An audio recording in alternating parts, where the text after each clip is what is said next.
Bismillahirrahmanirrahim. Assalamualaikum warahmatullahi wabarakatuh. Waalaikumsalam warahmatullahi wabarakatuh. Alhamdulillahilladzi nasta'inuhu wa nastaghfiruh wa na'udzu bihi min shururi anfusina wa min sayyiati a'malina. Man yahdihillahu fala mudilla lahu wa man yudlilhu falan tajida lahu waliyyan wa la mursyida. Nasyhadu an la ilaha illallah wa nasyhadu anna Muhammadan 'abduhu la nabiyya ba'dahu. Allahumma shalli 'ala sayyidina Muhammad wa 'ala ali sayyidina Muhammad kama shallaita 'ala sayyidina Ibrahim wa 'ala ali sayyidina Ibrahim wa barik 'ala sayyidina Muhammad wa 'ala ali sayyidina Muhammad kama barakta 'ala sayyidina Ibrahim wa 'ala ali sayyidina Ibrahim fil 'alamin innaka Hamidum Majid.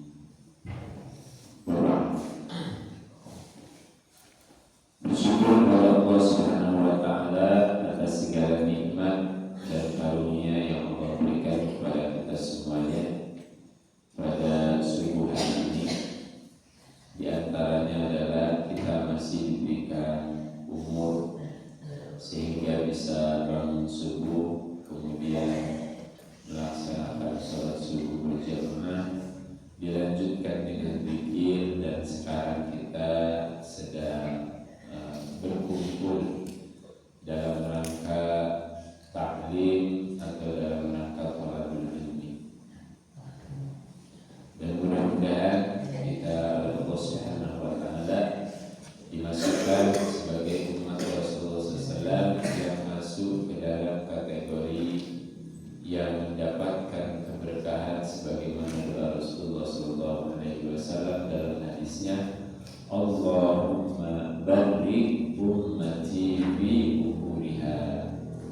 Jadi kata Rasulullah SAW, ya Allah, berikanlah keberkahan kepada umatku di pagi harinya. Nah, tentunya keberkahan bagi umat di pagi hari ini adalah yang mau bangun pagi, yang mau menggapai keberkahan Allah Subhanahu wa Ta'ala. Para santri yang Allah muliakan, kita masih di pembahasan tentang niat. Padahal itu bisa lihat di hadis yang ke-6. Di pertemuan sebelumnya, di beberapa hadis kita sudah mendapatkan faedah, mendapatkan hikmah, termasuk mendapatkan ilmu-ilmu yang berhubungan dengan niat. Dan ini sangat penting karena syarat diterimanya amalan kita itu ada dua. Ini coba bayangin nih sama antum. Misalnya antum melaksanakan satu amalan, amalan ini ditujukan untuk orang tertentu atau untuk orang lain, tapi ternyata amalan kita ini boro-boro dihargai, diterima juga enggak. Kira-kira rugi enggak? Kira-kira rugi enggak? Lamun cek sahril teh mah cenah geus mau urang gawe capek, buka guru diwada. Kira-kira nyeri teh tadi. Hah?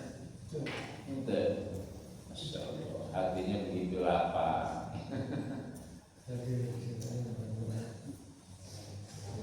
Atau misalnya begini, misalnya begini.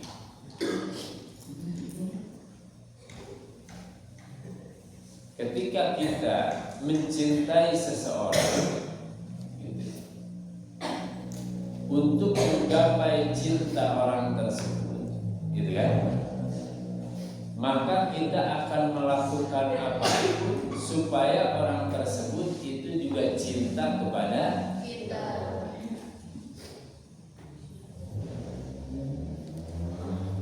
Ada seorang bana, cantik lah ya. Ya gitu kita suka tuh sama bana tersebut. Kata bana tersebut, kalau kamu mau menikahi aku, tolong bawakan aku mobil Alphard.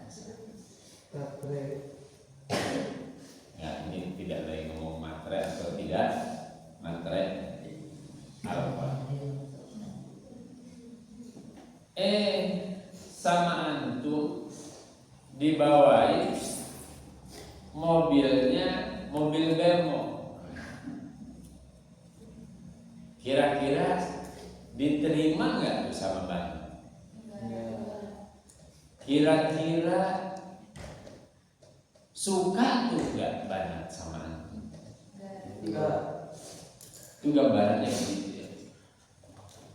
Jangan sampai amalan kita, jangan sampai pekerjaan yang kita lakukan, yang ini kita niatkan untuk Allah Subhanahu wa Ta'ala, untuk apapun itu ternyata sia-sia. Nah, makanya penting. Jadi syarat diterimanya amalan ini dicatat itu ada dua. Apa syarat diterimanya amalan? Yang pertama itu adalah apa? Yang pertama adalah niat. Karena ketika kita kemarin membahas tentang hadis pertama, ya, innamal a'malu binniyat sampai selesai, gitu ya. Al-Imam An-Nawawi Ad-Dimashqi, gitu ya, menyatakan atau menyampaikan bahwa hadis ini adalah hadis nisfuddin, setengah daripada urusan agama. Kalau saat diterima amalan itu ada dua. Yang pertama niat, berarti ketika kita menguasai ilmu niat, berarti kita sudah menguasai urusan agama kita. Ini pentingnya niat. Alhamdulillah, insyaallah kita beberapa pertemuan ini akan banyak membahas hadis-hadis yang berhubungan dengan niat. Seperti kemarin ada perselisihan antara sahabat, yang satu anaknya, yang satu bapaknya. Itu kasus begitu itu bisa terjadi, dan setelah kita membahas hadis tersebut, kita tahu ternyata di dalam Islam itu berlaku seperti itu ya. Kurang lebih. Nah, jadi para santri yang pertama itu, kalau mau amalan kita diterima oleh Allah Subhanahu wa Ta'ala, maka niatnya itu harus benar. Niatnya itu harus benar. Ada banin sholat nang bikin rajin, jika nak nuhusu, tapi dina hatena horenganan hayang ke alam kubana, gitu ya. Ternyata pengen dipuji orang lain. Ini kira-kira amalannya diterima nggak sama Allah? Bahkan di akhirat, ya Allah saya sholat, ya Allah saya sedekah, tapi kok pahala saya nggak ada. Ternyata dia melakukannya tidak lurus untuk Allah Subhanahu wa Ta'ala. Maka Allah, ya udah kita, ente dulu sedekah pengen kelihatan calon istri, ya udah pahalanya minta sama calon istri. Dulu rajin sholat ingin kelihatan sama calon mertua, ya udah ente pahalanya minta sama calon surah Al-Bayyinah dikatakan apa? Wa ma umiru illa liya'budullaha mukhlishina lahu din. Ente enggak diperintah gitu ya. Kalau dalam beribadah, kalau di dalam beramal itu niatnya tidak ikhlas karena Allah Subhanahu wa taala, rugi. Ngapain? Enggak usah kalau emang enggak ikhlas. Ngapain? Enggak akan diterima. Ini niatnya itu harus lurus, harus benar karena Allah Subhanahu wa taala. Jadi dalam Islam itu ya niat ini menempati posisi yang sangat penting.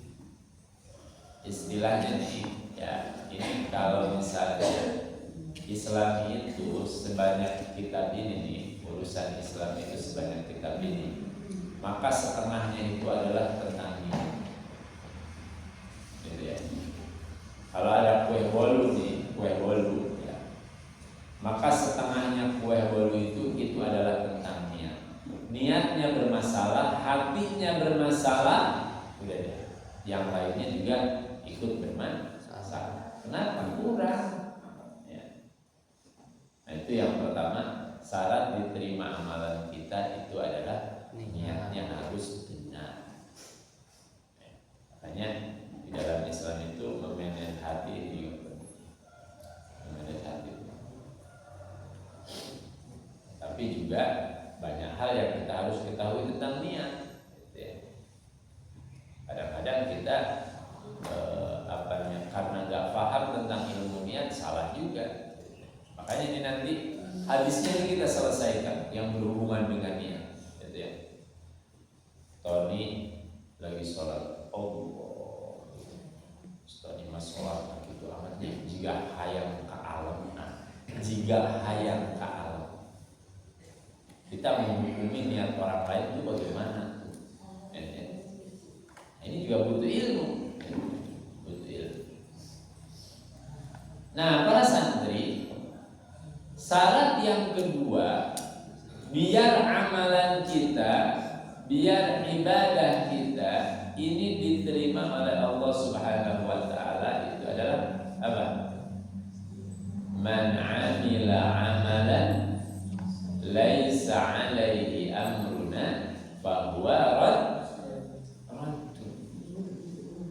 Barang siapa yang mengamalkan satu amalan, di sana itu tidak ada perintah kami, di sana itu tidak sesuai dengan tuntunan kami, maka kata Rasulullah SAW, fahuwa raddun, maka amalan tersebut itu ditolak.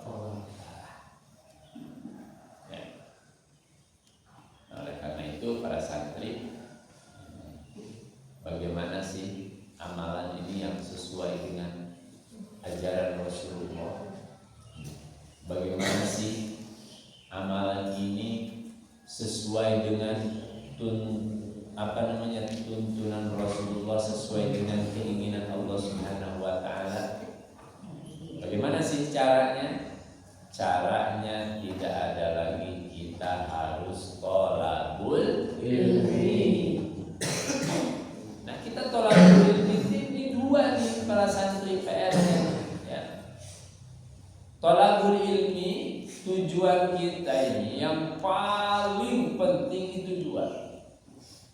Yang pertama adalah tadi kita membersihkan hati kita, gitu kan? Yang kedua, kita terus mempelajari apa saja yang harus kita ketahui mengenai amalan-amalan kita, supaya amalan kita ini sesuai dengan keinginan Allah, sesuai dengan tuntunan Rasulullah SAW. Nah, rugi kalau kita beramal tapi tidak diterima oleh Allah Subhanahu wa taala. Sangat-sangat rugi. Contoh ya para santri. Kata Rasulullah SAW, "Shallu kama ra'aitumuni usolli, sholatlah kalian sebagaimana kalian melihat aku sholat. Berarti kalau kita sholat, gitu ya. Berarti kalau kita sholat, itu sholat yang diinginkan oleh Allah, oleh Rasulullah SAW itu adalah sholatnya yang seperti dicontohkan oleh Rasul. Ini yang pokok-pokok aja gitu.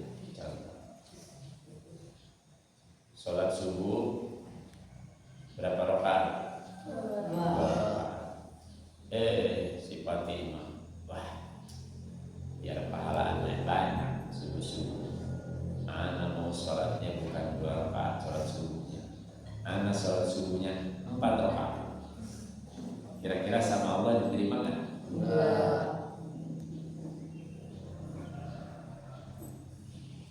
Ton pameserkeun cat yoko warna hejo ya, anu emberna tina plastik kamari Toni tos dipiwaran ku guru ya kan.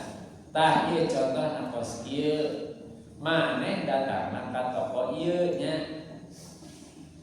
Ai teu lami dongkap deui. Pak Guru teu aya da. Ai maneh sakeun naon emang di toko mana? Orangna di toko Bu Pari. Pari da teu salah hiji. Teu hasil tuh. Ya. Sebab salah. Bener enggak? Dititah ka papaturan. Malah yang ka toko Bu Pari da salah. Hiji. Hari tos kitu selang beberapa waktu aya nu ngabdi sekolah ka Pak Guru. Pak Guruna keur salat. Waktu zuhur tidak diangkat. Ayo rekenan Tony. Pak Guru, saya ini tadi ketemu sareng Fahri. Ini Tony. Ini bukan Pak Guru. Ternyata dia beli set Yoko tapi yang kaleng. Bukan Ton, bukan. Langsung sama Pak Guru ditolak. Bukan Ton. Cek Tony teh, Pak Guru da teu aya namun ieu doang. Nu bener Ton. Pan Pak Guru geus biasa balanya kadinya sahril tuh. Geura balik deui da sahril ge biasa. Mun salah sok balik deui. Teh kunaon ditarik. Itu Pak Guru naik doang. Geura balik deui. Nu ngeyel kitu tuh, nu ngeyel. Eta ditolak. Cek Allah teh anu, ya Allah mana anu. Allah enggak butuh pengeyalan kita. Mohon atuh Guru. Saya balik lagi ke toko. Ai pas balik ke toko teh, mohon aya nyata.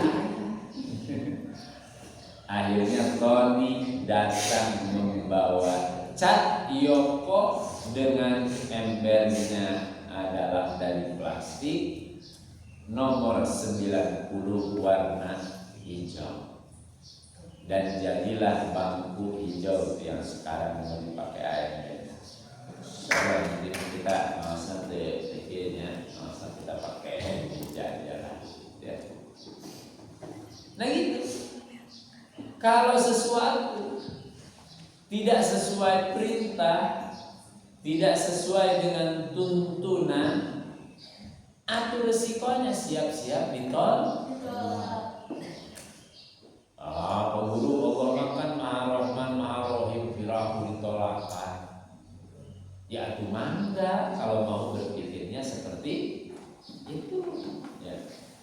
Kalau mau berpikirnya begitu mangga. Berarti siap-siap nanti jadi orang yang punya kemungkinan di akhirat itu rugi. Ya. Rugi. Sia-sia. Kira-kira sholat subuh perkiraan itu jam berapa? Sholat subuh perkiraan jam berapa? 5. Anggaplah 5 lewat 1. Waktu azan subuh. Cek daki teh cenah saya mah nggak masalah. Sholatnya mau itu aja, mau jam 7. Sengaja, kecuali begini, nggak sengaja tidur sampai kesiangan bangun jam 7, itu solusinya langsung segera sholat subuh. Tapi ini dia menganggap sepele, nggak apa-apa, saya mau jam 7 aja sholat subuh. Itu kira-kira kemungkinannya diterima apa ditolak sama Allah? Mau wawancara nih, lamaran kerja, antum semua harus datang tepat waktu ya, jam 7 pagi. Antum datangnya ternyata jam 12 siang. Diterima nggak kira-kira? Ini orang nih noyon. Nah, kalau kata orang Cianjur noyon nih, kalau ya gitu ya. Nah ini tolak aja. Ini nanti kerjanya juga nggak ada. Lo lihat, ya kan? Yang dia amalannya tidak sesuai dengan keinginan Allah, tidak sesuai dengan tuntutan dan tuntunan Rasulullah SAW, ya siap-siap ditolak. Ya, siap-siap ditolak. Kira-kira nih kalau ngeyel, kalau tidak sesuai dengan tuntunan ini, Allah ini cinta apa enggak nih sama kita? Kita beramal untuk Allah, tapi kita enggak mengikuti tuntunan, ngelihat gimana kita aja. Kira-kira Allah ini suka enggak sama kita? Cinta enggak nih Allah sama kita? Enggak. Bisa dipastikan. Bisa dipastikan. Jadi rugi ya kalau amalan kita ini syarat-syaratnya ini tidak kita penuhi. Jadi para santri yang Allah muliakan, syarat diterima amal itu ada berapa? Ada 2. Satu, niat yang benar. Yang kedua, amalannya harus sesuai dengan tuntunan Rasulullah SAW. Jangan sampai amalan kita tertolak. Dan ini butuh ilmu, baik niat, baik tuntunan dalam amalan. Ini dua-duanya butuh ilmu. Yang merasa yakin sholatnya ini sudah benar sesuai dengan sholatnya Rasulullah SAW. Yang pokok aja kadang-kadang dalam berjamaah imam belum bangun, dia mau udah bangun dulu. Padahal kata Rasulullah, iza kabbar imam kabbarol makmum. Kalau imam takbir tadi baru makmum takbir. Terus begitu. Berarti kalau imam sujud baru sujud. Kalau imam bangun kemudian baru bangun. Iya majikan ayah dulu. Pahulah aja imam. Pahulah jangan. Padahal mah ujung-ujungnya apa? Salam nama atau salam jangan dulu mendahului. Imam belum salam dia udah salam duluan. Kalau yang sholatnya suka mendahului imam itu biasanya siapa? Ayo. Yang kalau sholat berjamaah tapi dia mendahului imam. Imam baru 1 rakaat, dia udah selesai sholat. Itu biasanya siapa? Itu biasanya Umar al-Fatih. Jadi yang model begitu itu adalah anak kecil. Benar nggak? Nah, sementara antum ini sudah mulai besar. Antum ini sudah mulai mukallaf, sudah mulai balik, sudah mulai mumayyiz. Harus bisa membedakan mana yang benar, mana yang salah, mana yang sesuai dengan tuntunan dan tuntutan Rasulullah SAW dan mana yang tidak. Ya. Wah ini PR-nya banyak banget. Ilmunya kita ini harus rajin mencari. Ya. Termasuk misalnya nih ada ada yang sering kita dengar misalnya bid'ah. Wah ini amalan bid'ah. Ini enggak dilakukan dari contohan Rasulullah. Nah, ini kita harus belajar nih. Karena enggak sembarangan juga membid'ahkan sesuatu. Ini kita enggak akan paham. kalau kita tidak menguasai ilmu. Jadi ini PR besar bagi para santri. Jangan sampai nih, bayangin ya. Misalnya begini nih, kata Rasulullah SAW itu kan umur umat Nabi itu umumnya atau rata-ratanya itu antara 60 sampai 70. Anggap nih antum ini umurnya adalah 60. Mulai balik, beramal misalnya di usia 10 tahun dah. Misalnya ya. Usia 10 tahun. Usia 10 tahun itu kelas berapa?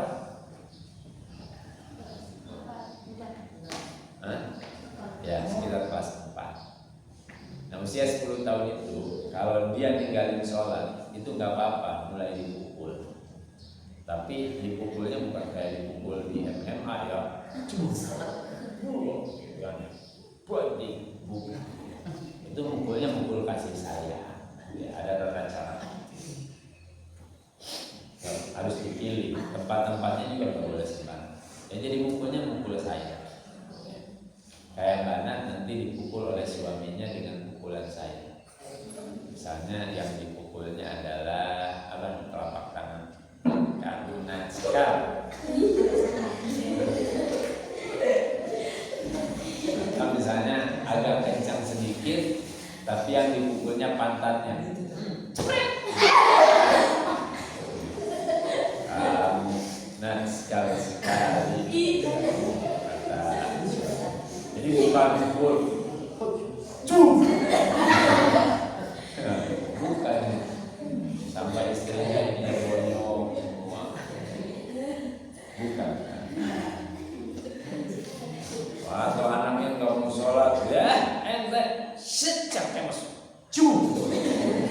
Nah, yang gitu. Saya mana penyebat ya, penyebat. Dulu mah guru ngaji itu bawa penyebat. Jadi kalau anaknya disebat sama gurunya, itu orang tuanya senang ya, nggak marah. Kalau sekarang anaknya disebat, waduh, orang tuanya bisa langsung di medsos ya kan, langsung di medsos.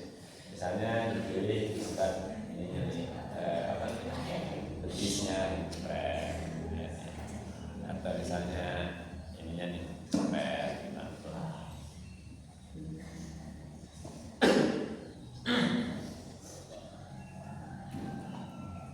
Jadi para santri yang Allah Subhanahu wa taala berikan.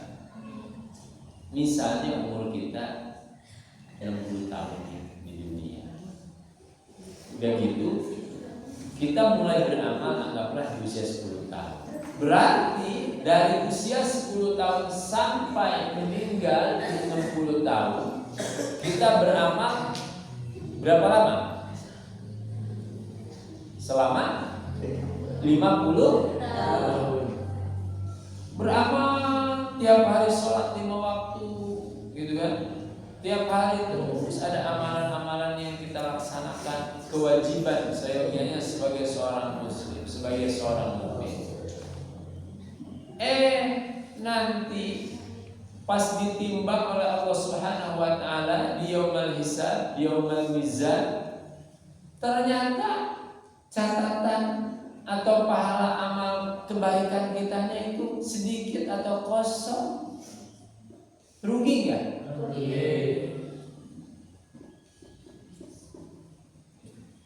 Mau nggak kita model kayak ini? Na'udzubillah, summa na'udzubillah min dzalik. Para santri. Jadi ini kita nyari ilmu ini. Ini bukan ingin dibilang sama orang lain, oh masya Allah ente alim ya, oh masya Allah ente ahli ilmu ya, oh masya Allah ente solih ya, oh masya Allah ente profesional ya. Bukan. Kita mencari ilmu itu, kita ingin tahu bagaimana menjadi seorang hamba Allah yang baik, tahu cara beribadah kepada Allah Subhanahu wa taala. Sebagaimana tujuan Allah menciptakan kita, wa ma khalaq jinna wal insa illa liya'budun. Tidaklah kata Allah, aku menciptakan jin dan manusia kecuali itu untuk beribadah kepada Allah. Santri paham ya? Kita nuntut ilmu buat apa ya? Makanya nggak salah kata orang tua. Beruntung ya jadi santri mah. Kalaupun nanti setelah dia lulus mondoknya dia hidupnya salah-salah atau misalnya tergelincir, itu masih tetap beruntung. Kenapa? Karena dia tahu jalan kembali. Ini misalnya Tony, dia mondok, habis mondok, waduh, bukannya memanfaatkan ilmunya, ini malah dia jadi jawara di itu tuh Tanjung Priok, penguasa pelabuhan. Setiap ada kiriman barang dari luar negeri harus melewati bos Tony dulu. Tony namanya itu anak buah, jadi jawara, mawakin orang. Habis itu dia tobat. Enak nggak kira-kira jadi santri? Kenapa? Setelah dia tobat, dia tahu cara baca Quran, dia tahu caranya sholat, ya kan? Bahkan dia tahu caranya tobat. Si Rangga belum pernah mondok, belum pernah ngaji, ya kan? Wah, hidupnya nggak jelas. Tiba-tiba dia, ya Allah, kayaknya saya harus mulai benar nih dalam hidup, ya kan? Cara wudhu nggak tahu, cara sholat nggak tahu, ngaji Quran nggak bisa. Akhirnya bagaimana tuh orang model kayak gitu? Orang model kayak gitu biasanya nanti, tempatnya nanti kan gitu saja. Atau yang kedua, orang semua tobat, sanajan tobat itu orang semua dihampura ke Allah. Nu ngahampura Allah, anu nyebut moal ngahampura mana itu orang mesti bobolong ku dosa. Ya kan? Pas mau tobat, kenapa ente nggak sholat? Enggak. Ternyata dia bukan nggak mau sholat, dia nggak tahu cara wudhu, nggak tahu cara sholat. Nggak. Ente kenapa? Katanya tobat tapi nggak baca Quran. Orang yang anak tidak bisa baca Quran. Ya udah ngaji sama anak, isin. Nah, kalau orang belum punya ilmunya mau tobat pun susah. Banyak alasan, banyak kendala. Isin lah misalnya. Ya. Nah, para santri yang dimuliakan oleh Allah Subhanahu wa Ta'ala. Dalam menuntut ilmu makanya antum harus semangat. Antum menuntut ilmu ini bukan mau menjadi orang yang lebih baik dari orang lain. Wah, saya harus juara satu. Wah, saya harus meninggalkan dia hafalannya segitu, saya udah harus begini biar saya lebih hebat daripada dia. Kita menuntut ilmu bukan ingin menjadi orang yang lebih baik dari orang lain, gitu ya. Tapi kita menuntut ilmu ingin menjadi orang yang lebih baik, ya, hari ini daripada hari kemarin. Ingin menjadi pribadi yang lebih baik. Sholatnya kemarin masih apa? Sholat santri itu kan suka kedengeran cengis. Akan masih kena ayat. Bahkan masih lawan pagur di itu teh. Suka sahabat banget. Emang kalau di kaca mah suka nggak kelihatan ya. Masih ada ngokir. Balik juga sama. Jadi kita menuntut ilmu itu ingin menjadi pribadi yang lebih baik daripada diri kita yang kemarin. Sholat kita lebih baik, sholat kita lebih baik, ya. Birrul walidain kita lebih baik, ihtiram kita kepada guru kita lebih baik, ihtiram kita kepada ilmu ini lebih baik. Nah, itu ya para santri yang Allah Subhanahu wa taala muliakan.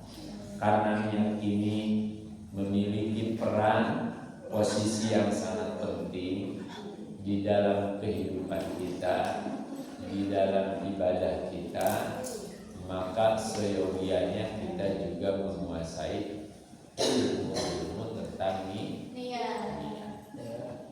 ilmu-ilmu tentang beruntung banget. Orang yang udah punya ilmu niat itu beruntung banget. Seperti kemarin disampaikan dalam hadis Rasulullah apa? Kita biasa melaksanakan amal ibadah atau kebaikan secara rutin, tiba-tiba ada udzur, kita tidak melaksanakan, ya kan? Karena kita sudah biasa niat melaksanakan itu, ketika tidak mampu melaksanakan pun kita tetap mendapatkan pahala ya. Kemarin juga ada kasus antara sahabat, anak dengan bapak. Bapaknya bersedekah, tapi niatnya itu bukan ke anaknya. Dia cuma punya niat sedekah, tapi tidak untuk anaknya. Ternyata sedekahnya itu diambil oleh anaknya. Apa kata Rasulullah? Laka ma nawaita ya Yazid, walaka ma akhadta ya. Walaupun realisasi dari apa yang kita niatkan tidak sesuai, tetap pahala kebaikan yang sudah kita niatkan itu kita dapatkan secara sempurna. Nah, ini kasus-kasus ilmu-ilmu tentang niat ini masih banyak.